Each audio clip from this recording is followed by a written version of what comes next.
2022, video games. I played some, and here's what I think. If you're not familiar with my end of the year format, this list is made up of games I played in 2022. Not only games that came out in 2022, the games I played. If it came out 40 years ago, but I played it last year, it could be on this list. There are no mixed experiences on this list, so there's no Vanquish. There are no good games that I'm not personally into, so there's no Elden Ring. There are no early access titles, so there's no Deadlink or Turbo Overkill, yet. Games will be presented in no particular order, save for the absolute best and worst, winning their respective awards. The Golden RoboCop head for best, and the embarrassing Murphy Pendleton award for worst. On the best list, we have number 1, Cultic. There's going to be a good amount of shooters on this list. There's just been a lot of high-quality shooters coming out lately, and Cultic is one of them. A spiritual successor to Blood, Cultic was a pleasant surprise. I love Blood from 1997, and getting a taste of that kind of action again was exciting. Overall, I think there's too many long-range options and open battleground scenarios, but when the Blood-like gameplay starts to emerge, Cultic shines. For me, it's a one-time playthrough experience, but an experience worth having nonetheless. I hear there's a second chapter coming out in 2023, and I'll be there day one. Number 2, Signalis. This is Game of the Year material right here. It came very close to being my top choice, but certain reservations held me back. I wish the story had been told in more ways outside of note reading, and the flashlight taking up an inventory slot leads to too much backtracking, even for a survival horror veteran such as myself. Complaints aside, Signalis is without a doubt one of the best survival horror games ever made. An obvious Silent Hill influence, Resident Evil style inventory management, the return of the Crimson Head mechanic, beautiful graphics, an abundance of quality puzzles, and a story so interesting it begs for replays and close examination. It's been a long time since a game actually pulled me into its story this much, and I couldn't be happier about it. Signalis is a must-play for survival horror fans, and really anyone open to getting into the genre. Number 3, Forgive Me Father. I did a video on Forgive Me Father in 2021, a sponsored review of the early access build, and now it's an official release in 2022. The game is vastly improved, expanded, and one of the best shooters of the year. It has a striking comic book art style with Lovecraftian imagery, satisfying action, an engaging upgrade system, and very fun abilities based on cooldown management. I'm so happy to see Forgive Me Father reach its full potential, and I hope the developers have gotten enough support to push forward on a new, even better future project. Number 4, Shadow Warrior 3. Another easy contender for Game of the Year. If I had to put a number on it, I'd say it comes in 3rd place. The first of the Doom Eternal clones, as I've come to call them. It took 2 years for other shooters to come out incorporating not just Doom Eternal mechanics, but design philosophy as well. Shadow Warrior 3 has the resource management, enemy prioritization, and weapon variety incentive to keep a player laser focused on smart play for long periods of time. The enemies are really creative, the levels are absolutely gorgeous, the soundtrack is underrated as hell, and while its length is certainly a negative given its launching price, it being a short experience actually works to its benefit. It's a great game to play on stream because you can get through the whole thing, and honestly, though I adore the combat, a game any longer than 5 or 6 hours would have it getting a bit tiresome because while it is very Doom Eternal, it doesn't have Doom Eternal's huge variety of options and AI.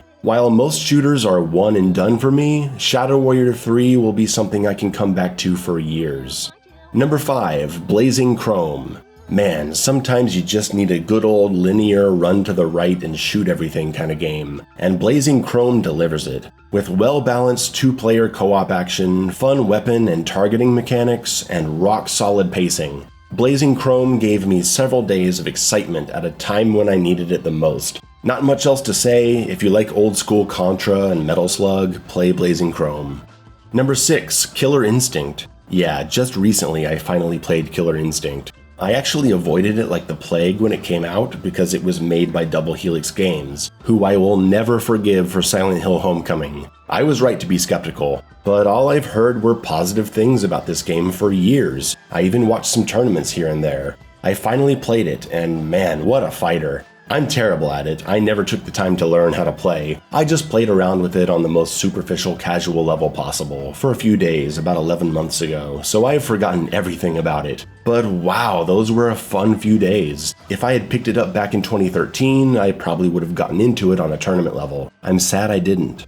Number 7, Shredder's Revenge. It's just a good nostalgic turtle time, okay? It's a fun family game with a deep enough level of combat to be interesting on a semi-serious level. Recent updates have helped it drastically with the change to throws, making them invincible, and the addition of a custom game mode. It's a game with a lot of problems, especially in its pacing and boss fights, and it's far from the game I was hoping it would be. But I had enough fun with it to warrant it being on this list. It's fun, though flawed. And if another Turtles beat 'em up comes out, I hope a different developer gets to do it. Number 8, Hyperdemon. It came out of nowhere. As a fan of Devil Daggers, I couldn't be happier. Some of you are probably looking at your screen thinking, what the hell am I looking at? And that's how everyone feels at first. But once you get the hang of it, it all starts making sense. I've never seen a shooter that lets you see behind you and in front of you at the same time. Super smart combat design, clearly explained mechanics, and friendly tutorials to get you into the madness, and an unconventional scoring system make Hyperdemon one of the most unique experiences I've had in years. Hyperdemon is extremely addictive though, so beware. Number 9, Door Kickers Action Squad. Someone gifted it to me on Steam. I played it randomly on Twitch one day, online co-op with a viewer, and we had a blast. You're entering hostage situations, blasting away the bad guys, and rescuing the hostages. You have different classes and different abilities, grenades, smoke bombs, machine guns, rifles. It's no running gunner, it's tactical. I only played it for a bit, but I'm thinking I should get back into it. There's just so much to do these days, and it's hard to put down Slay the Spire. Spire players know what I'm talking about. Number 10, Final Vendetta. Yeah, now that's a classic beat 'em up. Arcade style, no continues. My girlfriend and I started playing this recently because we religiously play Streets of Rage 4. I wanted to see how we fared with something new that's designed to play very old school. At first, we thought Final Vendetta was kinda simple and boring, but then we died on level 3 and it was game over. And we thought, oh shit, well if we want to make it further, we gotta play better. And that, my friends, is how a beat 'em up is judged. You have to play well if you're gonna make it through, and the better we played, the more fun the game was. Talk about being pushed into the fun zone. If you don't play this game the fun way, there is no hope. It's hardcore, it's exciting, great music, pretty good art style for what they're going for. The only thing I don't like is how easy it is for enemies to fly off screen. That gets old really fast. We still haven't beaten Final Vendetta, maybe we never will because we insist on playing it on hard, but it sure has been a good time figuring out how to get further and further every time. Number 11, Metal Hellsinger, the doomish rhythm shooter. What impressed me the most about it was how well it communicates smart, fun play through challenge and especially the trials between levels. They really should have been mandatory because they excellently teach you how to play. I really like the art and the story sequences, and that the story never interrupts gameplay, and the music changes tempo depending on the level and boss fight. They updated the game shortly after launch to allow you to use other songs as you play, and that's just brilliant. Higher difficulties are brutal, and the guest vocal appearances will make many metal fans happy. Downsides are the lack of variety in boss fights, and the metal being pretty much just one specific type of metal, one that I appreciate but I'm not particularly a fan of myself. It was a one-time playthrough kind of game for me when it could have been something more. But hey, at least it wasn't a steaming pile of red and yellow shit like BPM. Number 12, Nightmare of Decay. Man, do I love a nice surprise horror game. Is it survival horror? I guess. It's debatable. It delivers a satisfying survival experience in the aspects of combat and resource management, but the exploration is a bit lacking, and I'm sorry, a survival horror game needs puzzles, and this game doesn't really have them. It has a couple of tasks, but it doesn't really have puzzles. So, survival horror or not, it's a pretty fun game. Very short, but fun. Worth a couple playthroughs. It's not really scary, but I was quite entertained by being in such an obvious ripoff of the Resident Evil 1 mansion. Good stuff. Games like this need to be supported to send a message that we want more quality survival horror experiences. It's no Signalis, but hey, what is?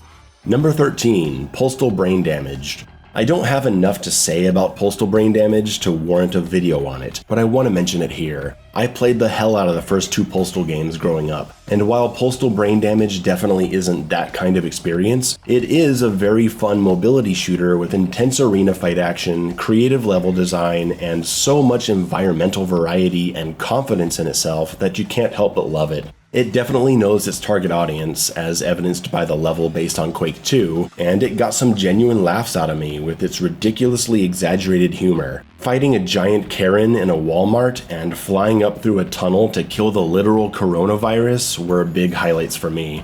It's a title I was happy to be able to include in my Doom Eternal Clones video, and I think I'd like to get back to playing it soon.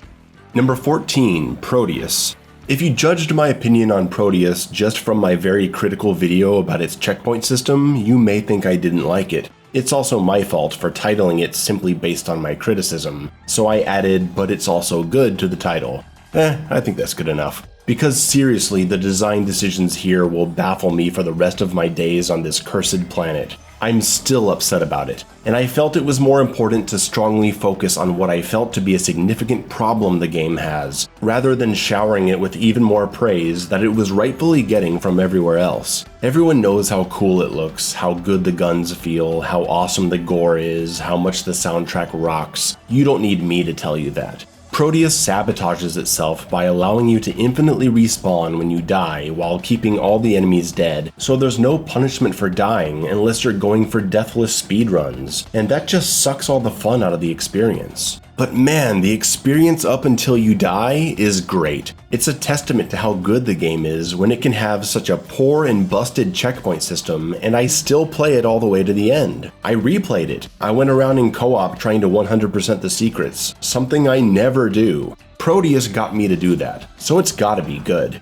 I regret not praising the level design more in my video because it might be the best thing about it. They are very Duke Nukem 3D style levels, which is the best kind of old school map design. Definitely a top 3 shooter title for 2022. And now, the winner of the coveted Golden Robocop Head Award. The award every game developer is just dying to have on their resume. My best game played in 2022. Sifu. Oh man, I have had a complicated relationship with Sifu for the past 10 months. I announced it was my game of the year all the way back in April. I published strategy videos and dives into the game's interesting mechanics. I helped people through the early game difficulty spike with a level 2 tutorial, and at the end of the year I put out a comprehensive beginner's guide to help anyone coming to this game in the future. But I also published several highly critical videos, including my review, which not only criticize aspects of the game's design and technical issues, but also call out the tone-deaf developer for refusing to address the game's problems. Instead of better communicating their mechanics to help out players who are struggling on normal mode, they crap out a button-mashing easy mode as a middle finger to them. They update the game with cosmetics and cheat codes instead of fixing the targeting system and the camera. They refuse to make the training mode a place to learn mechanics instead of beating up on dummies. It's just been so frustrating being a Sifu fan, because I love this game. That's why, despite it all, it's still my game of the year. It's my game of the year because it takes something special for me to care this much about it. I want Sifu to be better, not for me, but for you, for everyone. I want to be able to recommend this game to anyone I know without having to preface that they should watch a guide first, or having to sit down and explain the mechanics to them myself since the game is so bad at it. I want this stuff because Sifu is so damn good. It's rare for me to want to play a game so much. You know that when you see me putting out multiple strategy videos that I'm in love. In 2021, it was Streets of Rage 4. In 2020, it was Doom Eternal. I'm lucky that there's one title this year that makes me go absolutely insane and obsess over how it works. Sifu was fascinating to figure out and master. I can play it all day and have an absolute blast. When you're good at Sifu, it's like you're directing a martial arts movie. Everything is so fast and fancy. Its combat is close to perfect. While I wish some of the boss fights were different and there was some more enemy variety and more levels, the experience that Sifu delivered in 2022 is simply unmatched. I had no idea of its existence until it came out, and if every year it can deliver a surprise as good as Sifu, then I'm gonna be happy till the day I die. Alright, how about the bad stuff? Well, I gotta be honest, there wasn't a lot of bad this year. I mean, sure, there's lots of bad games that come out every year, but if you're thinking, where's this game, where's that game on your list, it's probably because I didn't even play it. I've been fortunate enough to have a pretty good experience with almost everything I played this year. Usually this part of the list is pretty short anyway, last year there were just 4 games on it, and that's because I reserved this part of the list for the real stinkers. Games that I think are straight up bad, or do horrible damage to a franchise I love. I do not include games simply because I don't like them. There are plenty of games out there that I don't personally enjoy, but that is not a statement about their quality. I played several games this year that I was simply indifferent to, and those are not games that deserve to be on my worst list, no matter how miserable they made me. These are candidates for the Murphy-Pendleton Award, Silent Hill downpour levels of bad, and this year there just wasn't much of it. 3 games make it into the worst list. 3 special games. Number 1, the Callisto Protocol. You've all heard about this mess of a game by now. It's by far 2022's biggest disappointment. What if you took Dead Space and made everything about it worse? Worse level design, worse creature design, worse combat, worse movement, worse story, worse performance. It's hard to find anything redeemable about this game outside of the potential of its combat, which are generally ruined by the terrible camera, and the gorgeous graphics, which don't look so gorgeous when you have to drop the settings down to low just to get 60 FPS at 1080p. I was probably too forgiving of Callisto Protocol in my video, but that's because it wasn't a review. I just wanted to talk about a few aspects of it, and showcase some interesting and underappreciated aspects of its combat. But whatever interesting things may be going on here really don't save it from being the mostly poor experience that it is. Seriously, the only game this year that I regret purchasing, because whoever made this does not deserve to be encouraged. Congratulations on making me excited for the Dead Space remake to rinse away the stink left by this game. Number 2, God of War Ragnarok. Oh, you knew this one was coming. And you know what? I'm conflicted. I'm actually kind of uncomfortable putting it on the worst list. I mean, yeah, my review is called How God of War Ragnarok Was Ruined, so obviously I have very negative views. But I gotta say that there was a lot of fun to be had in Ragnarok, mainly in the boss battles. No joke, I spent several days just fighting optional bosses. An hour, 2 hours, 3 hours, just trying to beat one guy. And I loved every second of it, because it was honest combat focused on the game's mechanics and not fighting the terrible camera. In my 75 hours of playtime in Ragnarok, I'm willing to bet at least 40% of it was spent doing something that I loved. There were so many moments where after a victory I sat back and said, wow, that was fucking amazing. The game also makes great strides in player accountability and incentivizing important and interesting mechanics to get players into the fun zone, making me into someone who actually paid attention to my combat options instead of largely ignoring them like I did in 2018. There's so much I appreciate about God of War Ragnarok, and that's what makes the rest of it so fucking infuriating. I simply cannot excuse how bad this game is in its pacing, in its insulting hand-holding during puzzle sections and boss battles, in its bloated story sections and unskippable cutscenes even on replay, lots of superficial gameplay moments, walkie-talkie nonsense that goes on forever, and hour-and-a-half long levels where you play as the most annoying character I've seen in a game since, I don't know, Slippy Toad. No matter how much enjoyment this game delivered in its boss fights and a few late game combat encounters, no matter what improvements they've made that I praise them for, I will never forgive them for what they've done to this series, for turning combat into a camera management task, for making the story about Kratos' annoying brat of a son, and most of all for contributing to the phony narrative that the old games are no good and that Kratos was an uninteresting one-dimensional character. I'm glad this version of God of War has come to an end. I'd hate to go through this one more time. And now, the worst game I played this year. This year's winner of the big stinky Murphy-Pendleton Award. Dying Light. No, not Dying Light 2. I didn't play it. I didn't play it because I played Dying Light 1 in January as preparation for Dying Light 2, and boy did I hate it. I hated everything. I hated the combat, I hated the characters, I hated the art style, I hated the progression system, I hated the checkpoint system, I hated exploration and scavenging, and I loathe the mission design. And it's not because I'm opposed to this style of game. I've made my love for Prey 2017 very clear. I'm all for side missions and scavenging and exploring and taking things at your own pace, but I hate how this game does it.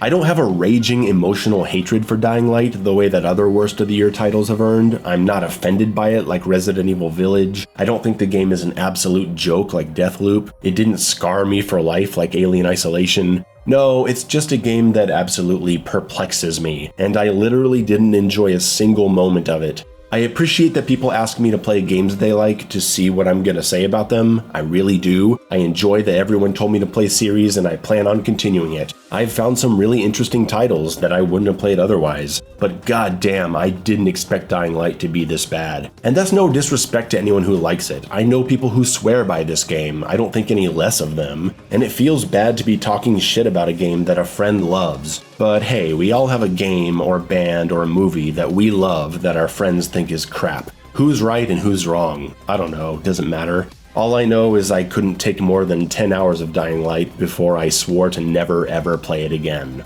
So Dying Light, congratulations, you're the worst game I played in 2022. But you only played for 10 hours. Right, that's what I just said. Why are you repeating it? You have to play games like this for more time. You played Prey all the way to the end. That's because I like Prey. Yeah, but you played for more than 10 hours. I know. What's your point? You didn't play Dying Light for more than 10 hours. I know. What's your point? You saw more of the game in Prey, but you didn't give Dying Light a chance to become great. Prey was awesome to me from the first hour. I liked the world, the tone, the story, the combat, the level design, all in the first hour. If Prey took 10 hours to start getting entertaining, I would have dropped it too. But that's not fair. How is that not fair? You have to give it time. Sometimes a game needs you to play for 20 or 30 hours, and then it's really fun. That's terrible design. It's not my fault for giving up on a game when it sucks for so long. It's the game's fault for sucking. I don't care how good it gets later. I'm willing to miss out on those experiences. I just don't think it's worth the time investment. Nah man, you are just close-minded. You think you have all the answers. Dying Light doesn't have to be Doom Eternal. Get out.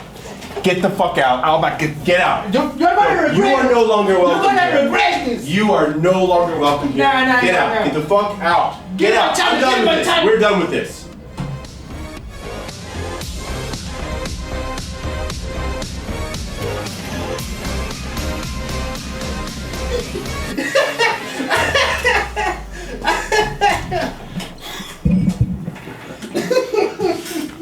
Oh, I miss this so much.